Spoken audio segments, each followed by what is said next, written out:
Second tuto consacré à la réalisation d'un GIF animé avec GeoGebra, cette fois en 3D. Je vous propose de réaliser avec moi un simple cube en rotation.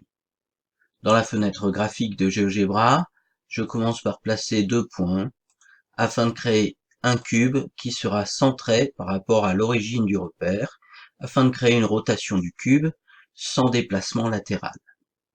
Ouvrons la fenêtre 3D.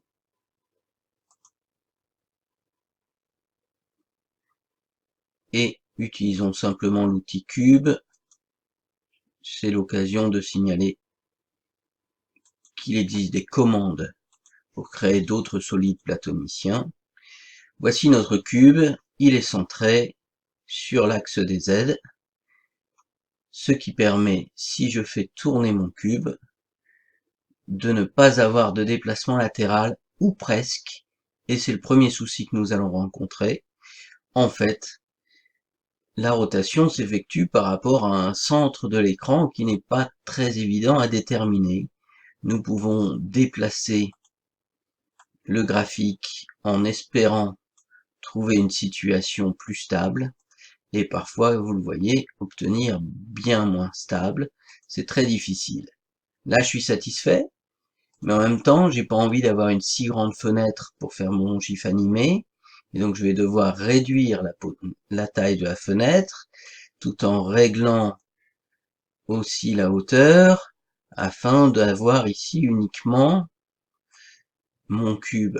Bon, tout ça c'est pas évident à faire comme réglage, surtout que la barre des icônes se trouve masquée en partie quand on réduit la taille de la fenêtre. Alors on peut vérifier ici que je m'en sors, j'espère, pas trop mal. Voilà, bien sûr, quand je voudrais mon GIF animé, j'enlèverai peut-être les choses inutiles et peut-être même les points. Tant que je parle des points, c'est l'occasion de montrer que si je masque les points A et B, mais je ne masque pas les suivants parce qu'ils sont cachés en objet auxiliaire. Voilà, alors cette fois-ci, ils sont tous cachés. Bien. Alors, si je veux exporter ça, pour créer un GIF animé, a priori, c'est tout simple. Je prends l'outil d'exportation vers les GIFs animés, et je me dis, rotation autour de l'axe vertical, je fais comme dans la 2D 50 millisecondes, je choisis une boucle, j'exporte, eh bien, je vous déconseille de faire ça. La première raison, vous l'avez vu tout à l'heure, c'est pas si simple en fait d'obtenir une position bien stable ici. La deuxième, c'est qu'il n'y a pas de réglage de vitesse. Les réglages que nous pouvons faire ici à l'écran, vers la gauche, vers la droite, plus ou moins rapidement, ne seront pas du tout pris en compte lors de l'enregistrement du GIF. Et donc, quand je choisis l'export avec la rotation autour de l'axe vertical, j'utilise en fait une sorte de boîte noire qui ne me permet pas de gérer le GIF tel que j'en ai envie, et j'offrirai sûrement un GIF qui pèsera 2 à 3 mégas et qui va tourner à une vitesse que je n'aurais pas choisie. Bon, donc pour éviter ça, le plus simple, c'est de créer la rotation nous-mêmes, non pas faire tourner la vue, mais faire tourner le cube. Bon, alors ça c'est assez facile, et en plus ça va nous permettre de choisir l'axe nous-mêmes. Bon, ici on va faire simple, hein, on va tourner autour de l'axe des Z, puisque on l'a choisi exprès. On va commencer par créer un curseur. Il nous faut le créer dans la fenêtre graphique, ça ne marche pas dans la fenêtre graphique 3D. Ce curseur est un angle, appelons-le alpha, entre 0 et 360 degrés, l'incrément qui est important bien sûr, 5 degrés c'est pas mal. Bon, voici mon angle alpha, pour l'instant il n'a pas d'effet bien sûr. Ici dans la barre de saisie, je vais créer B, qui est l'objet créé par rotation du cube A. Le cube s'appelait A dans la création précédente.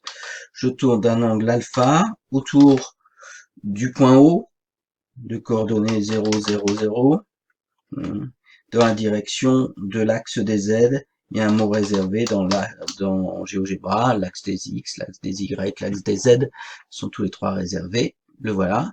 Donc entrée, j'ai un nouveau cube, je vais cacher le cube A initial, je n'ai plus que le cube B. Et bien sûr, quand je fais avancer alpha, mon cube B tourne sans que les axes tournent. J'ai caché les axes, je vais maintenant réduire la taille de la fenêtre. N'est pas les mêmes problèmes que tout à l'heure. Ça se passe très bien, puis je sais que ça va être centré sur l'axe des Z, ma rotation est faite pour ça. Donc je peux faire une petite fenêtre sans souci. Et maintenant, je vérifie bien avant d'aller exporter en GIF que c'est bien la fenêtre 3D qui est active. C'est indispensable. Une fois qu'elle est active, eh bien je vais exporter en GIF sans me tromper en choisissant alpha comme curseur de contrôle.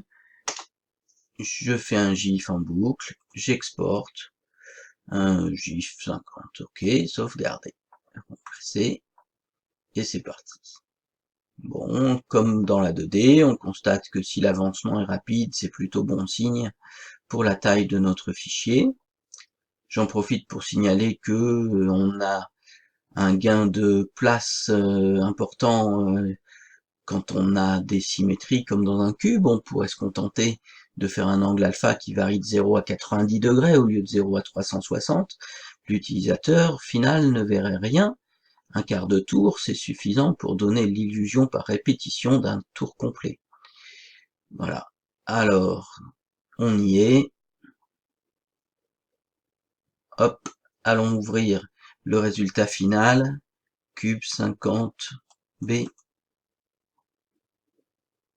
Où es-tu?